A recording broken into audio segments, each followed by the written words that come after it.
안녕하세요. 정보가 세상을 바꾼다 인포뱅크입니다. 이번에 전해드릴 내용은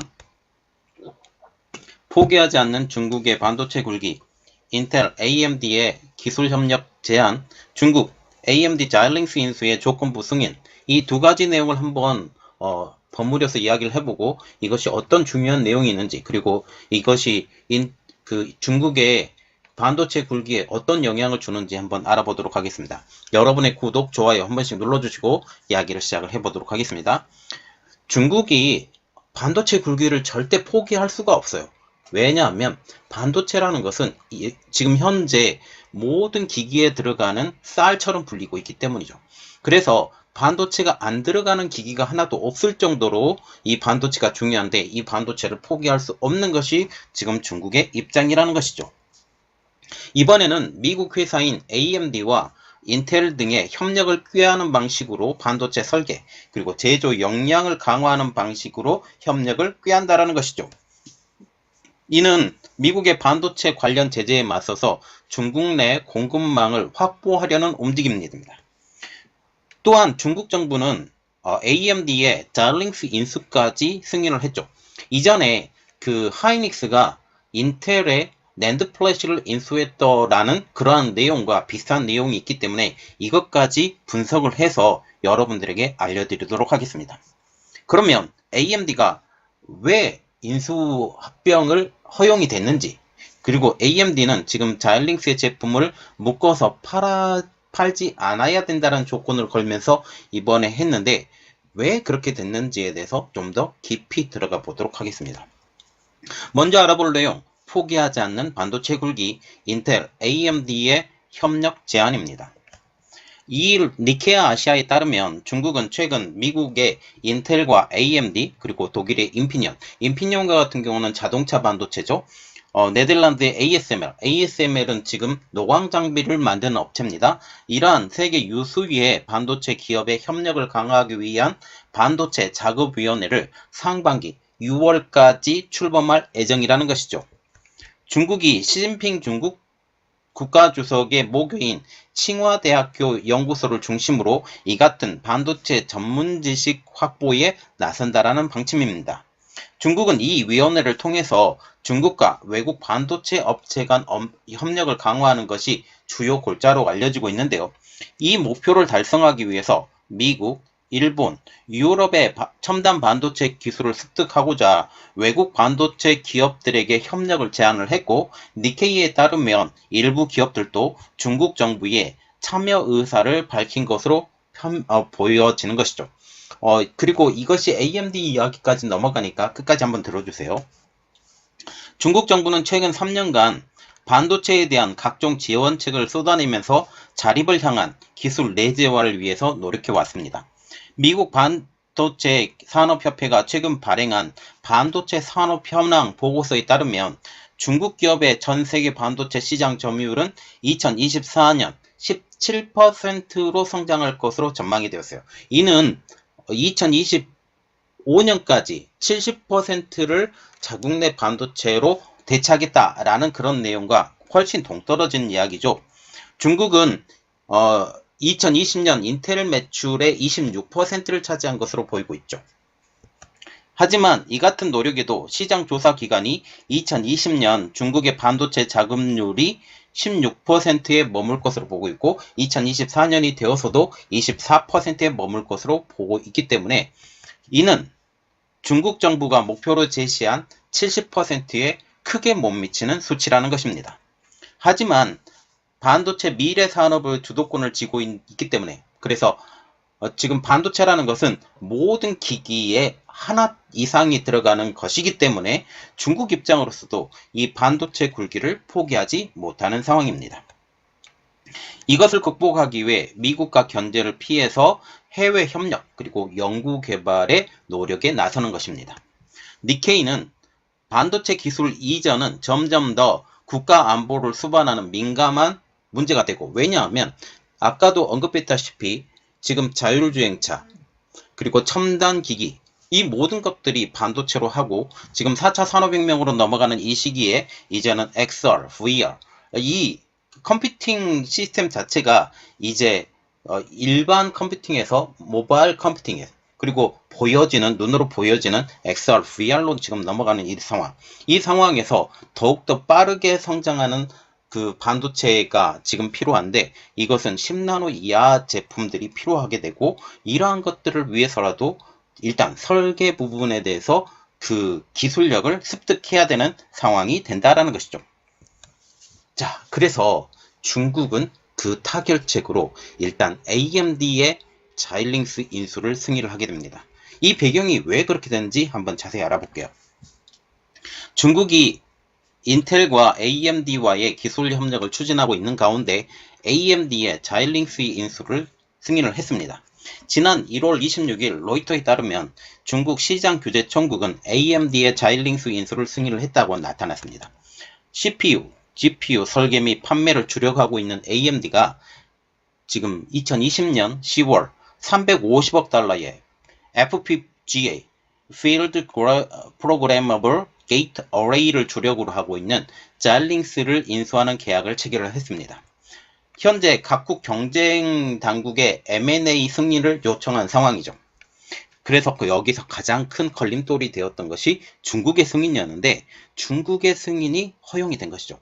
시장에서는 미국과 중국과의 반도체 분쟁 영향으로 중국이 AMD의 자일링스 인수를 허용하지 않을 것으로 전망이 되어가고 있었어요. 그런데 역설적으로 이 반도체 이 어려움이 오히려 중국을 허용하는 쪽으로 만들었다라는 것이죠. 지금 중국은 AMD와 자일링스가 한 제품을 팔 때 지금 다른 제품을 끼워서 팔거나 다른 제품을 구매하지 않아야 한다는 전제로 인수를 승인을 했습니다. 지금 보면 FPGA 이것은 거의 대부분 지금 서버용 CPU와 번들로 들어가는 제품인데, 이 제품에 대해서 끼워 팔기를 하지 말라 라고 얘기를 하고, AMD 말하자면 ARM의 그 CPU에서도 적용할 수 있게 만들어 달라라는 그런 내용이 있죠. 또 자일링스 제품을 경쟁사가 쓸 수 있어야 하며 ARM 기반의 반도체와 호환될 것도 요구를 했습니다. 여기서 우리가 눈여겨봐야 될 것은 ARM 기반의 반도체와 호환이 되어야 된다. 지금 서버용 그 반도체의 전체적인 것은 x86 기반의 그 인텔과 AMD의 CPU가 거의 대부분 싹쓸이하고 있는 상황. 이 싹쓸이하고 있는 상황에서 이제 이것과 기능을 높이기 위해서 AI 반도체인 FPGA가 필요가 한데, 이 FPGA를 이제 x86에 맞춰서 하는 것이 아니라 ARM 기반의 반도체의 CPU도 적용할 수 있도록 도와달라고 지금 요청을 한 것이죠. 중국에서 판매되는 AMD의 GPU와 자일링스의 FPGA 제품이 중국 제품과 상호 호환되고 운영돼야 된다는 것이 승인의 전제 조건이었습니다. 지금 CPU와 같은 경우는 ARM 기반의 CPU를 중심으로 지금 계속적으로 만들어져 가고 있죠. 애플의 M1도 지금 이런 것으로 지금 얘기를 하고 있고, 이러한 상황에서 지금 많은 그 기업들이 CPU 자체를 ARM 기반의 CPU를 지금 제작하고 있는 상황. 그래서 애플이 선두주자로 나섰고, 이 뒤에 구글, 그리고 그 퀄컴, 지금 중국의 업체들도 뛰어드는 상황입니다. AMD가 자일링스의 인수에 나선 것은 데이터 센터용, 말하자면 서버용이죠. 서버용 반도체 사업에서의 AI 경쟁력을 강화하기 위해서이죠. 이미 인텔은 2015년 말에 FPGA 2위 기업인 알테라를 167억 원에 인수를 했습니다. 주로 고성능 서버나 데이터 센터 시장에 탑재되고 있는 제온, 지금 인텔의 서버용 CPU예요. 인텔의 서버용 CPU인 제온 CPU와 가속 기능을 번들로 제공하기 위해서였죠. 이것 때문에 이 알테온이 판매량이 늘게 됩니다. 그리고 AMD가 만약 이곳에 하게 되면 그 AMD의 그 CPU와 접목해서 이 기능을 선발할 경우가 많게 되죠. 그리고 특히 FPGA 1위 기업이 지금 자일링스라는 것입니다. 이러한 인텔을 대항하기 위해서 AMD는 FPGA 1위 기업인 자일링스의 인수를 나서게 된 것이죠. AMD가 자일링스의 기술을 흡수하게 되면 인텔과 마찬가지로 서버 시장에서 자일링스의 가속 카드와 FPGA를 번들로 제공할 것으로 예상이 되고 있어서 지금 중국 입장에서는 만약 이렇게 되면 중국에서 만들고 있는 서버용 CPU, ARM 기반의 서버용 CPU가 거의 무용지물화, AI 가속기가 없기 때문에 성능이 떨어지는 이러한 상황이 발생할 수 있게 되는 거죠. AMD는 서버용 CPU 에픽을 통해서 데이터 센터용 칩 시장을 공략 중이지만 지금 인텔의 시장 점유율이 어마어마하죠. 최근 데이터 센터에서 AI를 통한 데이터 처리 능력이 점점 더 강조되어 가고 있습니다. 특히 서버용 CPU 시장은 인텔 천하라는 것이죠. 중국은 AMD의 자일링스 인수를 허용함과 동시에 조건을 제시함으로써 중국에서 생산되고 있는 ARM 기반의 서버용 CPU와 연동할 수 있는 FPGA의 생산을 유도할 수 있게 만들게 된 것이죠. 이미 화웨이가 서버용 CPU 콤펑 920을 선보였고 알리바바도 산하 반도체 기업인 핑터우커를 통해서 서버용 CPU E10 710을 선보인 상태. 이 서버용 CPU와 연동이 되는 FPGA가 반드시 필요가 한데 이 FPGA에 대해서 이제 길을 열어놓고 이것을 접목시키고자 하는 중국의 노력이라는 것이죠. 인텔은 중국 1위 서버 제조사의 CPU 공급을 중단한 상황. 그래서 중국과 같은 경우는 자체 서버 CPU가 반드시 필요한 상황이고 이러한 상황에서 AMD에 끌려다니지 않고 FPGA를 사용할 수 있는 이러한 길을 마련하겠다는 것입니다. 이러한 상황에서 중국의 이번 선택은 x86 기반의 대다수의 서버용 시장에 ARM 기반의 서버용 CPU를 적용할 수 있는 FPGA를 제공할 수 있게 만드는 것이므로 그 의의가 대단히 크다라는 것을 우리가 알 수 있게 되는 거죠. 여기에 중국은 반도체 굴기를 포기하지 않고 인텔과 AMD와의 기술 협력을 제안하고 있기 때문에 이후의 상황이 귀추가 주목이 되고 특별히 AMD와의 그 자일링스와의 인수 합병 허용 이것을 통해서 AMD와의 관계가 더욱더 강해져 갈 것이다 라는 그런 생각이 갖게 됩니다. 특별히 이번에 인텔과 같은 경우는 지금 중국의 반도체 후처리 시설을 증설을 하려고 했는데 미국의 제재로 들어가지 못한 상황이죠.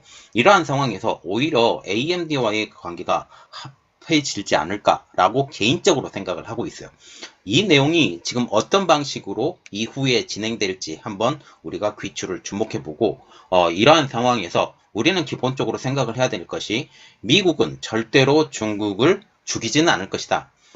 한계 끝까지 밀어붙이고 중국 상황이 아주 어려워지고 모든 중국의 재정이 만천하에 공개가 되고 재정의 주도권을 미국이 갖게 되면 다시 미국이 중국을 다시 살릴 가능성이 높다라고 저는 개인적으로 보고 있기 때문에 이러한 상황이 어떻게까지 진행되는지 한번 바라보도록 하겠습니다. 이번 내용은 여기까지 하겠고요. 저희 내용이 여러분들에게 도움이 되셨다라고 생각을 하시면 구독과 좋아요 그리고 알림 설정까지 부탁드리겠습니다. 감사합니다.